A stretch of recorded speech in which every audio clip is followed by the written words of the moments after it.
Hello mga karelasyon. Ladies, makinig kayo para magkaroon kayo ng kaalaman kung paano nyo mapanatili ang lalaki sa piling nyo na ito ay maa-addict sa'yo ng literal. Okay? Pag-uusapan natin yung mga pwede mong gawin kapag nasa pribadong lugar kayo ng iyong partner.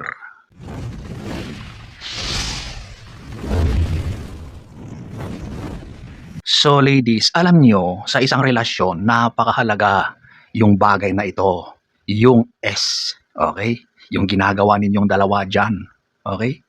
Alam nyo, ang mga lalaki, talagang nature namin na makitang masaya ang partner namin sa lahat ng aspeto, hanggang sa loob ng tahanan, sa loob ng kwarto, okay? Sinisiguro namin na naibibigay namin yung karapat-dapat na kaligayahan na inaasam nyo. Kapag nakikita namin na hindi kayo masaya, parang malungkot kayo, parang nabitin kayo, parang hindi kayo solve, literal na parang wala, di ba?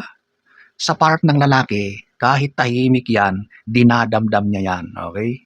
Mataas ang ego pakiramdam niya, insufficient siya, kulang na kulang, walang silbi, okay?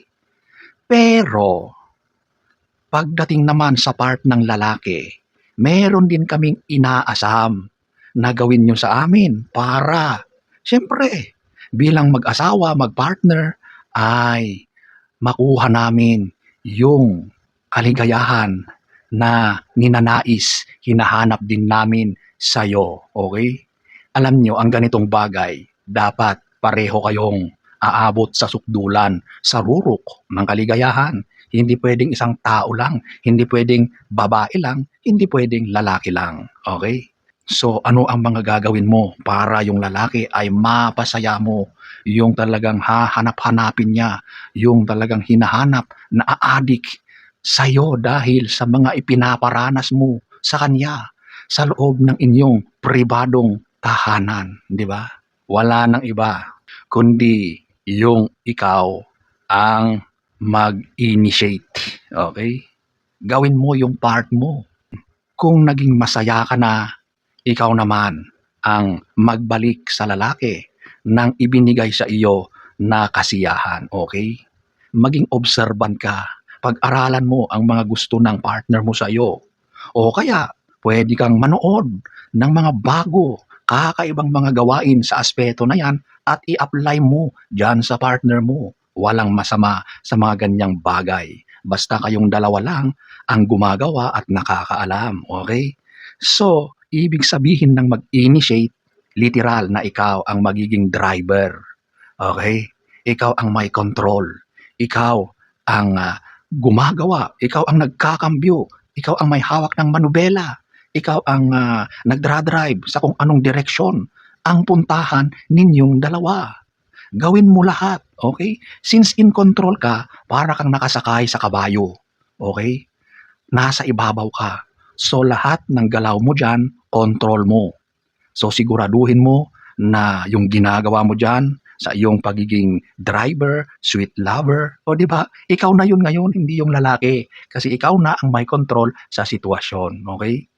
Alam nyo, ang lalaki, kapag ginawa mo yan sa kanya, sigurado na inaasahan niya ulit yan. Sigurado na gustong-gusto niya ulit maulit. Dahil kakaiba ang karanasan na ipinaranas mo. Okay? Lalo na kapag talaga namang ginalingan mo. Alam mo, marami kang pwedeng gawin dyan. Napakarami. Hindi lang iisa, hindi lang dalawa. Marami, okay? Basta in control ka, wow, swabing-swabe ka dyan na driver, okay? So ladies, huwag kang mahiya. Nagmamahalan kayo. Yung bagay na yan ay para sa inyong dalawa. Para yung maiparanas nyo, yung labis na pagmamahalan nyo sa pamamagitan ng mga bagay na yan. Okay? Walang masama dyan. Tanggalin mo yung hiya. Walang mangyayari kapag nasasapawan ng hiya ang mga dapat mong gawin. Okay? Kapag nahihiya ka kasi, medyo kontrolado ang mga galaw. Nagiging sobrang conscious ka. So tanggalin ang hiya. Nawawala yung pagiging sobrang conscious mo at yan na, lumalabas yung natural na galaw mo at yung indayog, yung pag-alon-alon dyan bilang isang driver. Wow, sigurado na yung lalaki mo ay sobrang ligayang-ligaya sa ipinaparanas mo sa kanya. Okay? Wala akong binanggit na mga specific na mga dapat gawin. Pero ikaw ang in control. Ikaw yung mag-initiate. Napakarami niyan tulad ng sinabi ko. Okay? I-discover mo yan. Okay? Para kung gusto mo talaga na yung lalaki ay maa-addict sa'yo, ito yung lagi niyang gustong mangyari kahit magkalayo kayo. Lagi kanyang namimiss.